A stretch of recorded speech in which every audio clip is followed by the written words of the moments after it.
Hi everyone, and welcome back to another chat with myself. Today we're going to talk about food labels and kind of a few little tips on how to read a food label, and kind of also a few warnings on not getting too led into them.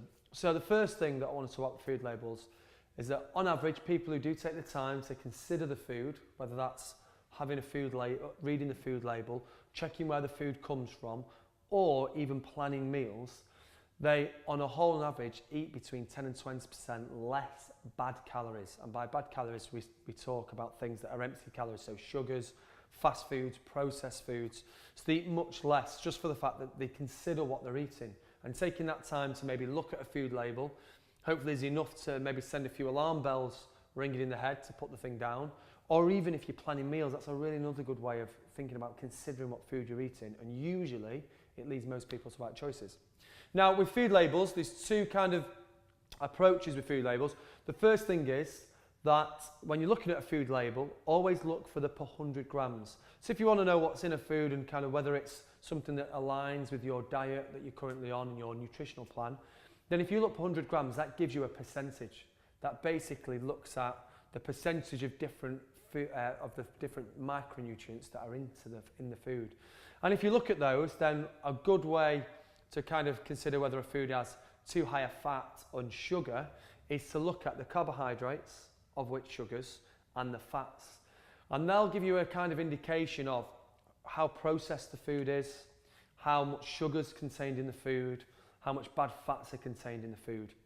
Now, it's very easy to use common sense when you're looking on percentages. So if we're looking at per 100 grams, and all of a sudden the carbohydrates of which sugars are 50, 60, 70 grams, that's 50, 60, 70% of that food is pure sugar. We can relate that the same to fat and to carbohydrates and to proteins. So it'll kind of highlight in yourself where you can think, without even me telling you, should I be having something that's predominantly fats and sugars? You know that's not the case. So that's a good way in which you can very roughly look at food labels and make a considered purchase.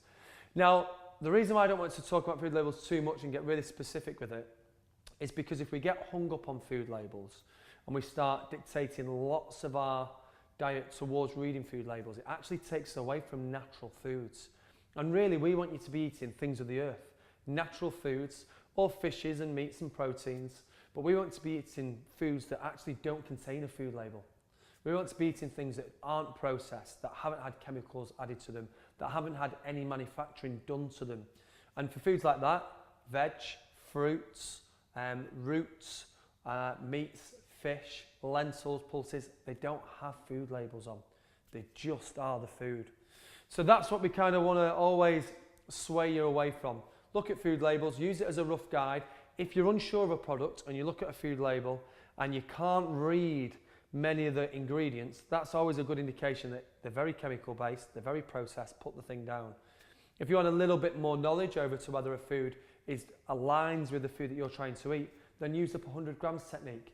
Look down towards carbohydrates and then of which sugars, look at fats, and then if the food predominantly is made up of those two products, it's not going to be good for you. In most cases, it's not going to help you towards your fitness goals. But as I said, don't get hung up on them. Don't make it too big a part of your life.